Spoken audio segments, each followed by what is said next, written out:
Day 5 of 90 days challenge. രാവിലെ എണീറ്റ് ഞാൻ പതുപോലെ തന്നെ വെയിറ്റ് നോക്കി. അപ്പോൾ ഇന്ന് ഞെട്ടിച്ചുകൊണ്ട് വെയിറ്റ് കുറച്ച് കുറഞ്ഞിട്ടുണ്ട്. 105 സംതിങ് ആയിട്ട്. നമ്മൾ തുടങ്ങിയപ്പോൾ 108 അപ്പോൾ ആ സന്തോഷത്തിൽ ഞാൻ ഒരു കിണ്ണം ചൂട് വെള്ളമൊക്കെ കുടിച്ച് അങ്ങനെ നിൽക്കുകയാണ്. അപ്പോൾ ഇന്ന് ഷട്ടിൽ കളിയില്ല, പിള്ളേർക്കൊക്കെ എക്സാമാണ്. പിന്നെ നിതീഷിന് വേറെ എന്താ ആവശ്യമുണ്ട്, അപ്പോൾ ഷട്ടിൽ കളിക്കാൻ വരില്ല എന്ന് പറഞ്ഞു. സോ ഇന്ന് ഷട്ടിൽ കളി ഇല്ലാത്തതുകൊണ്ട് തന്നെ ആ ഒരു വിഷമത്തിൽ വീട്ടിൽ നിന്ന് കുറച്ച് സ്കിപ്പിംഗ് ഒക്കെ ചെയ്തിട്ട് ബ്രേക്ക്ഫാസ്റ്റ് കഴിച്ച് രാവിലെ നുറുക്ക് ഗോതമ്പ് ഉപ്പുമാവും റോബസ്റ്റ പഴമാണ്. അത് കഴിഞ്ഞ് സ്കൂളിലോട്ട് പോയി. ഇന്ന് എക്സാം ഉണ്ട്. അപ്പോൾ എക്സാമിൻ്റെ പേപ്പറൊക്കെ കളക്ട് ചെയ്ത് തിരിച്ചതുകൊണ്ട് എക്സാം കോർഡിനേറ്റർ റൂമിൽ വെച്ചിട്ട് നേരെ ലൈബ്രറിയിലോട്ട് പോയി കുറച്ച് കൊക്കുംബറും ചൂടുവെള്ളമൊക്കെ കുടിച്ചു.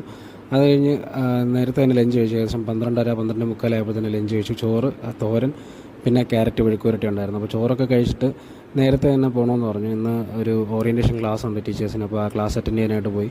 അപ്പോൾ വളരെ നല്ല ക്ലാസ് ആയിരുന്നു. അപ്പോൾ ക്ലാസ് കഴിഞ്ഞിട്ട് പിന്നെ ഒരു 3 മണിയായപ്പോഴത്തേക്ക് കുറച്ച് കുക്കുംബറും ചൂടുവെള്ളം കഴിച്ചു. അത് കഴിഞ്ഞ് രാത്രി ഞാൻ 2 ഗോതമ്പ് ദോശയും കുറച്ച് ടൊമാറ്റോ കറി. വർക്കൗട്ട് ചെയ്യാനായിട്ട് കുറച്ച് ലേറ്റ് ആയതുകൊണ്ട് തന്നെ വർക്കൗട്ടിൻ്റെ വീഡിയോ ആഡ് ചെയ്യാൻ പറ്റില്ല.